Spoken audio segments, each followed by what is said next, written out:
예, 두 분은 이석하도록 하겠습니다.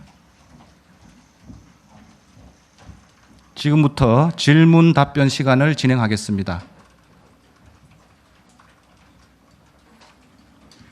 답변하실 공직자분들은 앞으로 나와 주시기 바랍니다.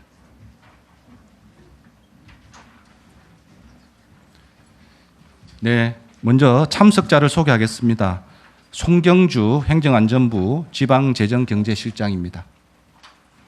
황규철 행안부 인공지능정부실장입니다.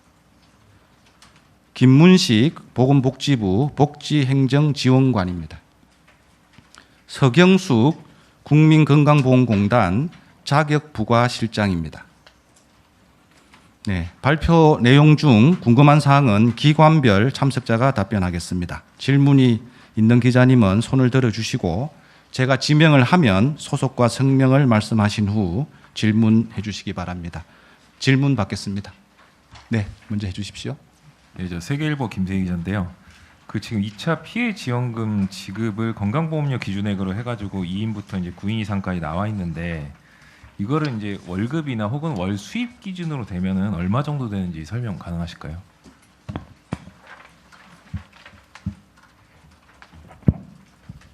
네, 복지부 담당 국장 설명드리겠습니다. 저희가 선정 기준은 건강보험료를 기준으로 하고 있고요. 방금 기자분 말씀 주신 대로 그것을 소득으로 봤을 때 어느 정도가 되는지 말씀드리겠습니다. 직장 가입자 기준이고요. 외벌이 가구의 경우 1인 가구는 대략 4,340만 원, 2인 가구는 4,674만 원, 3인 가구 8,679만 원, 4인 가구 1억 682만 원 정도가 됩니다.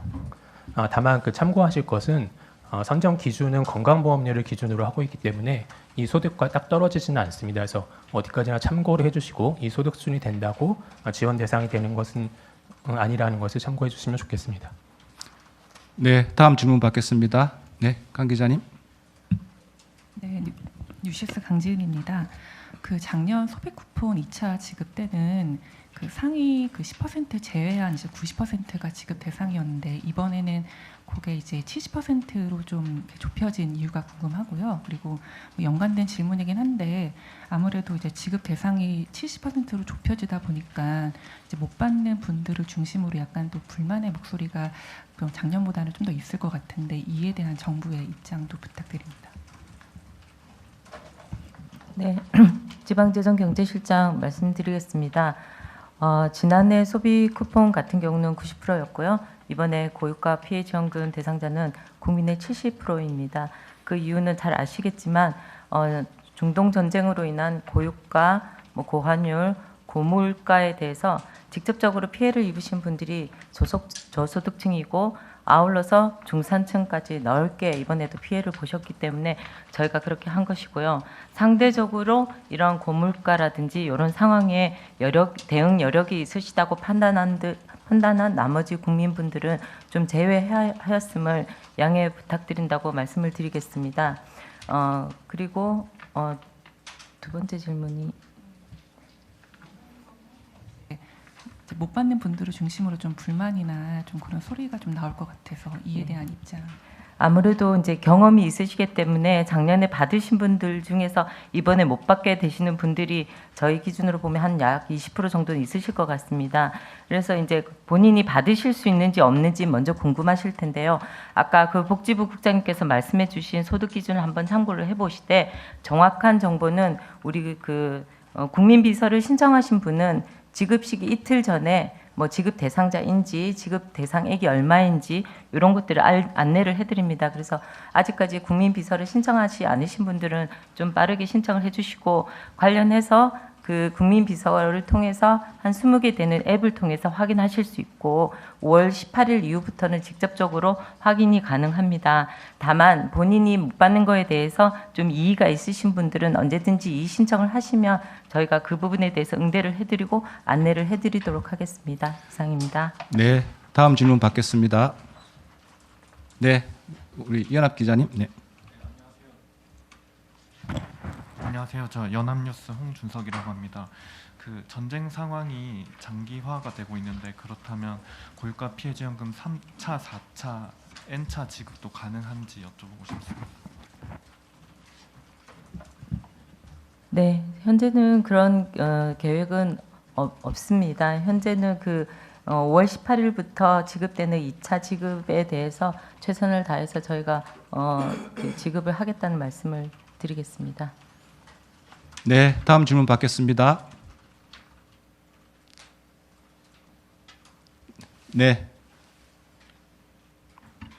예, 저 한겨레 박현정 기자입니다. 그 고액자 증가 기준 같은 경우에 지난해 2차 소비 쿠폰 지급 기준하고 동일한데요. 그 공시가격이 좀 변동해서 그랬을 것 같긴 한데 기준이 조금 모호해서 이 부분에 대한 좀 설명 부탁드리고요.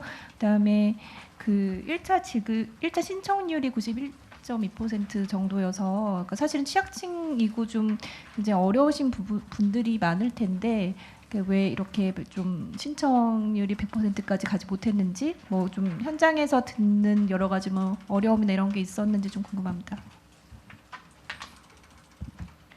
네, 그 고액자 상가 기준에 대해서는 작년과 동일하다는 것을 다시 한번 말씀드리고요.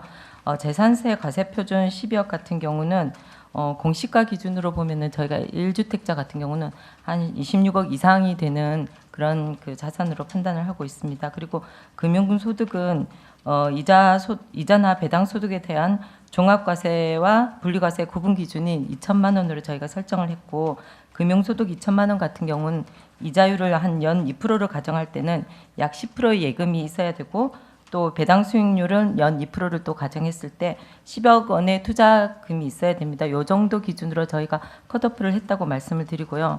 1차 신청률이 한 91.2% 정도 되는데 저희가 이제 작년 같은 경우는 연속적으로 그 기간이 좀 더 길었고 저희 같은 경우 이번 같은 경우는 또 2주 동안 했지만 좀 저소득층을 대상으로 했습니다. 그래서 오셔서 신청받는 분들도 많으셨는데 나머지 분들은 오셔서도 신청하기 어려운 분들이 있을 것이라 생각하고 요 부분들에 대해서 저희가 금주에 또 자치단체 그 기조실장들을 대상으로 회의가 있습니다. 요때 찾아가는 신청이라든지 이런 부분을 적극 안내해서 그 2차 지급 기간에도 신청이 가능할 수 있도록 저희가 최대한 노력을 할 계획입니다. 이상입니다. 네, 네, 안녕하세요. 저 MBC 윤수환입니다. 그 모두 발언에서도 말씀 나왔는데 그 소비 쿠폰 지급액 43% 정도가 그 소상공인 매출로 연결됐다는 분석이 나왔는데요. 이번 지원금 같은 경우에 좀 기대하시는 그 소비 진작 효과가 어느 정도 되는지 여쭙니다. 네, 그 질문 주신 사항은 지난해 소비 쿠폰에 대한 연구 용역 결과입니다. 그래서 금년 같은 경우도 비슷하지 않을까 생각을 합니다. 그 전제가 대상을 구분을 하고 지역별, 계층별 구분과 지역 제한으로 사용을 하고 사용 시간을 한정적으로 한다는 전제가 있는데 비슷한 구조로 저희가 가고 있습니다. 그래서 효과는 분석해 봐야 될 것이라고 생각을 하지만 비슷하게 좀 효과가 나타나지 않을까 생각은 하고 있습니다. 네, 혹시 더 질문 있으신가요? 네, 질문이 없으시면 예, 우리 한 기자님 마지막 질문으로 하겠습니다. 네, 안녕하세요. 뉴스원 한지민 기자입니다. 그러니까 아까 말씀 중에 지난해에는 받았는데 이번에는 못 받는 사람이 한 수급자 20% 정도 예상된다고 하셨는데 그 숫자로 따지면 몇 명 정도로 예상하고 계시는지 궁금하고요. 네, 이 부분 말씀 부탁드립니다. 저희가 이번에 그 지급 받는 분들이 3,600만 명 정도이고 작년은 90%이기 때문에 그 격차를 말씀드린 거입니다. 그래서 아무래도 이제 당사자께서 내가 이번에 고유가 지금 대상자인지 여부에 대해서 관심이 많으실 것 같습니다. 말씀하신 대로 이틀 전에 그 안내를 받으실 수 있도록 국민비서 신청을 해주시기를 부탁드리겠습니다. 정확한 수치는 별도로 좀 제가 갖고 있지 않기 때문에 이걸 이 질의응답 끝나고 나면 수치를 제공을 해드리겠습니다. 네, 그러면 마무리하겠습니다. 이상으로 고유가 피해 지원금 2차 지급 계획 관련 브리핑을 마치도록 하겠습니다. 참석해 주신 기자님들께 감사드립니다. 이상입니다.